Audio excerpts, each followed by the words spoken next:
पहले इकरा हसन सांसद के खिलाफ बीजेपी के नेता ने कहलवाया, कोई कार्रवाई नहीं हुई। डिम्पल यादव के खिलाफ बीजेपी के अपने लोगों ने कहलवाया, उस पर कोई कार्रवाई नहीं हुई। आज जो ये कागज निकला, इनकी मानसिकता बता रही है। लेकिन पीडीए के लोग जागरूक हैं, समझदार हैं, इन बातों को ध्यान में नहीं रखेंगे। उनका लक्ष्य है भारतीय जनता पार्टी का सफाया होना यूपी से। यहाँ जितने हमारे पत्रकार साथी जानते हैं कि माफिया कौन है, ये जितने पत्रकारी साथी जानते हैं इस प्रदेश का सबसे बड़ा माफिया कौन है। वस्त्र बदलने से कोई कुछ नहीं बन जाता है, वस्त्र बदलने से कोई बहुत लाभ नहीं मिलता है। जो लोग ये आरोप लगा रहे हैं और खासकर जाति का लेकर के आरोप, ये कोई नई चीज नहीं है। आप याद कीजिए, इकरा हसन जो सांसद हैं उसके बारे में भारतीय जनता पार्टी के नेता ने क्या कहा। इसी तरह महिलाओं के प्रति इनकी व्यवहार भाषा क्या है। आज जमीन की बात कर रहे हैं। आप पता करिए, लखनऊ के जितने तालाब थे सब बीजेपी ने कब्जा कर लिए। केवल लखनऊ के तालाब नहीं, उत्तर प्रदेश में जहां जहां तालाब था, जहां जहां वेटलैंड एरिया था, अगर किसी ने कब्जा किया तो भारतीय जनता पार्टी के लोगों ने किया। और मैं तो आपसे कहूंगा, आप तो सब समझदार लोग हैं, रजिस्ट्रियां निकलवा लो, अयोध्या की रजिस्ट्रियां निकलवा लो, बनारस की रजिस्ट्रियां निकलवा लो, लखनऊ की रजिस्ट्री निकलवा लो। और फिर एक जो लोग दूसरों पे आरोप लगाते थे, बताओ किससे संबंध थे? क्या अंडरवर्ल्ड से संबंध नहीं थे? और दुख तो ऐसे इस बात का है कि अंग्रेजों ने भी कभी पढ़ाई को लेकर के किसी पे एफआईआर नहीं लिखाई होगी।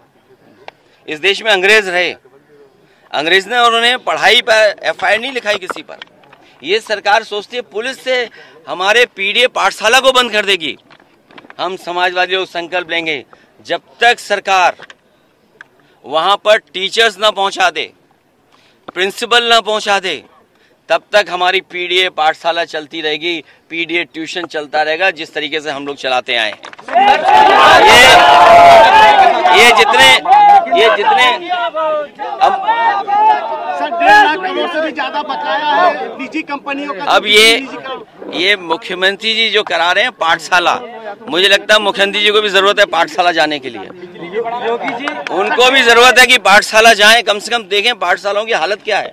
पाठशाला में उन्हीं के जिले में पाठशाला में बताओ छतगिरी बच्चे घायल हो गए।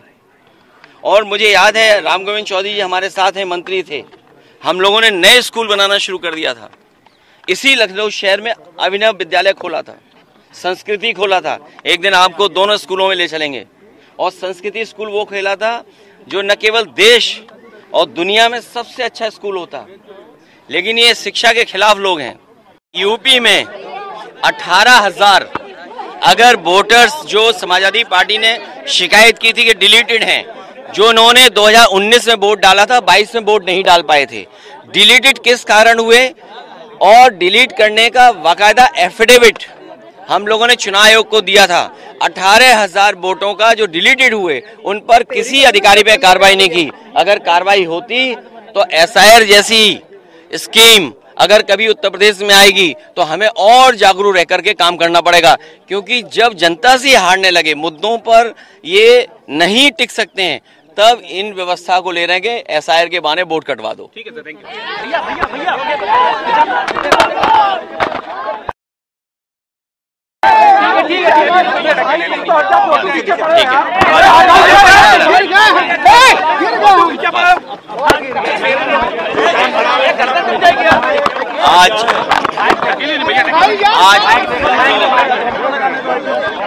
आज हम सब लोग यहाँ पर समाजवादी पार्टी के नेता,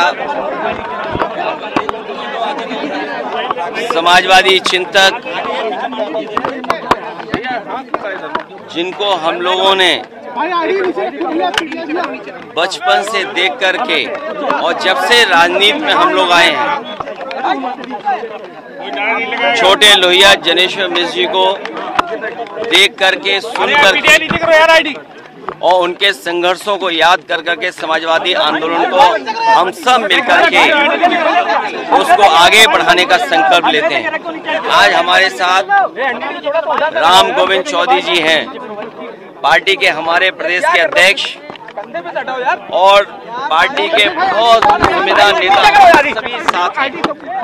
और हर साल आज के दिन हम लोग यहाँ पर आते हैं और जनेश्वर मिश्र जी को याद करते हैं। समाजवादी नेता जनेश्वर मिश्र जी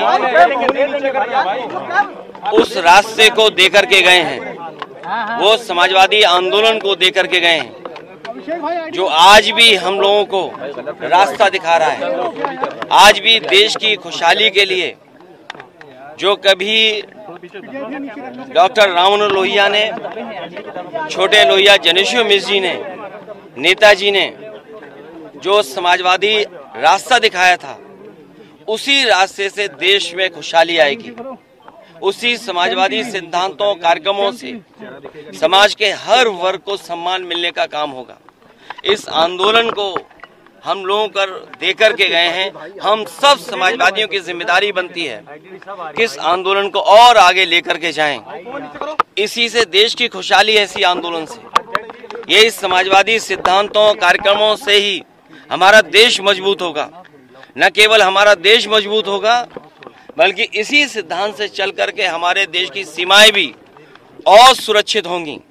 इसलिए हमें खुशी इस बात की कि जिस आंदोलन में हम सब जुड़े हुए हैं, वो कभी डॉक्टर राम मनोहर लोहिया ने, छोटे लोहिया जनेश्वर मिश्र जी ने, नेताजी ने और तमाम समाजवादी लोगों ने हमें ये आंदोलन दिया है।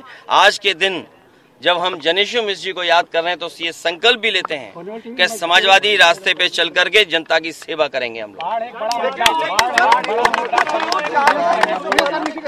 देखिए, इधर जब सरकार का कामकाज देखते हैं, प्रयागराज जहां 20,000 करोड़ से ज्यादा पैसा सरकार ने खर्च किया, और ये 20,000 करोड़ भी मैं कम बोल रहा हूं, अगर सही तरीके से आकलन आप लोग करोगे तो 20,000 करोड़ से भी ज्यादा पैसा खर्च हुआ है वहां के विकास, वहां के लोगों को सुविधा देने के लिए। लेकिन आज हालत क्या है? बड़े पैमाने पे लोग घर से नहीं निकल पा रहे हैं। बाढ़ में जो जरूरतें की चीजें हैं वो नहीं उपलब्ध हो पा रही हैं। बच्चे स्कूल नहीं जा पा रहे हैं, पानी पीने को नहीं, शौचालय नहीं, अगर कोई बीमार हो जाए उसके लिए इंतजाम नहीं। और यही हालत स्मार्ट सिटी क्यूटो की है, और क्यूटो में भी कम से कम 20,000 करोड़ से ज्यादा पैसा खर्च हुआ होगा। इसी तरह गोरखपुर 20,000 करोड़ से ज्यादा पैसा खर्च हुआ है। ये राजधानी वो है जहां पर कभी मेयर बीजेपी का हटता ही नहीं है। सब कुछ सरकार इनकी यहाँ है। नालियां भरी पड़ी हैं, नाले भरे पड़े हैं, कूड़ा भरा पड़ा है। और सोचिए क्या बताया था कि नंबर 3 पर ये लखनऊ आया है। जांच तो इस बात की, वो एजेंसी कौन है जो जांच कर रही है या सर्वे कराती है? ये सवाल तो है ही है, लेकिन इसके साथ साथ सवाल किसान का है। किसान की आय दोगुनी नहीं हुई, महंगाई बढ़ गई, बेरोजगारी बढ़ गई, नौकरी है नहीं। और अर्थव्यवस्था को लेकर के भी, जिसको आप मित्र बोलते थे, अमेरिका के राष्ट्रपति लगातार भारतीय जनता पार्टी की सरकार को और लगातार जो फैसले ले रही है अमेरिका, उससे हमारा व्यापार संकट में होगा। ये विदेश नीति कहाँ कहीं विदेश घूमने तो नहीं गई हमारी, कहीं ऐसा तो नहीं कि विदेश नीति विदेश घूम रही हो। और जो लोग आज स्वदेशी याद कर रहे हैं, ये मुंह से तो स्वदेशी हैं लेकिन मन से विदेशी हैं। ये तो दावा इन्वेस्टमेंट का करते थे, दावा तो इस बात का करते थे कि दुनिया से इन्हें इन्वेस्टमेंट आएगा। कोई देश ऐसा नहीं छूटा जहां पर भारत का सम्मान ना हुआ हो। लेकिन भारत देश को क्या मिला? हमारी अर्थव्यवस्था कहाँ खड़ी है? आज हमारी नौकरी नहीं, रोजगार नहीं। इसलिए ये तमाम सवाल खड़े हैं। अगर कोई रास्ता दिखा सकता है किसान को बेरोजगारी कम करने के लिए, महंगाई कम करने के लिए, तो वही समाजवादी सिद्धांत जिसके लिए छोटे लोहिया जनेश्वर मिश्र जी जीवन भर संघर्ष करते रहे।